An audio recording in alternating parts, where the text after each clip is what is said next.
సినీ కార్మికుల వేతనాల పెంపుపై వివాదం టాలీవుడ్ ని కుదిపేస్తుంది. ఇవాళ మరోసారి నిర్మాతలు ఫిలిం ఛాంబర్ ప్రతినిధుల కీలక భేటీ జరగబోతోంది. ఈ సమావేశంలో తుది నిర్ణయం తీసుకుని లేబర్ కమిషనర్ గంగాధర్ ను నిర్మాతలు ఫిలిం ఛాంబర్ ప్రతినిధులు కలవనున్నారు. మరోవైపు సినీ ఎంప్లాయీస్ ఫెడరేషన్ నాయకులు కూడా ఇవాళ లేబర్ కమిషనర్ ను కలవనున్నారు. 30% వేతనాలు పెంచాలని పట్టుబడుతోంది ఫెడరేషన్. అయితే తెగేదాకా లాగితే ఏమవుతుందో ప్రాక్టికల్ గా చూపిస్తామంటున్నారు ప్రొడ్యూసర్స్. సాఫ్ట్వేర్ శాలరీలు ఇస్తున్నా ఈ గొంతెమ్మ కోరికలు ఏంటంటూ మ్యాటర్ ని సీరియస్ గా తీసుకున్నారు. ఎవరితో ఎలా పని చేయించుకోవాలో తమకు బాగా తెలుసని చెప్పడమే కాదు, చేతులతో చూపిస్తామన్నారు.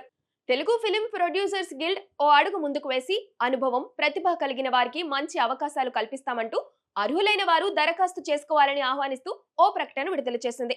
Cinematography, editing, makeup, art production సహా అనేక విభాగాలకు నోటిఫికేషన్ ఇచ్చింది. రేపో మాపో తమ డిమాండ్లకు నిర్మాతలు అంగీకరించి తమ దారికి రాక తప్పదని ధీమాతో ఉన్న ఫెడరేషన్ కు ఈ నిర్ణయం ఊహించని షాక్ లాంటిది. మిగతా రాష్ట్రాల సినిమా ఇండస్ట్రీల కంటే టాలీవుడ్ లో వేతనాలు ఎక్కువగా ఇస్తున్నామని కార్మిక శాఖ దృష్టికి తీసుకెళ్లారు టాలీవుడ్ ప్రొడ్యూసర్స్. అయితే 3 ఏళ్లకోసారి 30% వేతనాలు పెంచుతామన్న హామీని నిలబెట్టుకోవాల్సిందేనంటుంది తెలుగు ఫిల్మ్ ఇండస్ట్రీ ఫెడరేషన్. 30% వేతనాల పెంపు తమకు భారమంటున్నారు నిర్మాతలు. కానీ 2022లో దిల్ రాజు సమక్షంలోనే ఈ ఒప్పందం కుదిరిందన్నారు సినీ కార్మికులు.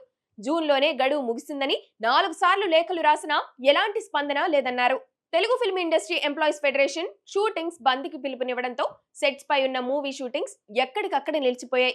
షూట్ ఆగిపోవడంతో ఖర్చులు మరింత పెరుగుతాయి. స్టార్ హీరోల, నటుల కాల్ షీట్లు వృధా అయిపోతాయి. సినిమా సామాగ్రితో పాటు అన్ని పనులకు అద్దెలు కూడా అదనపు భారంగా మారిపోతాయి.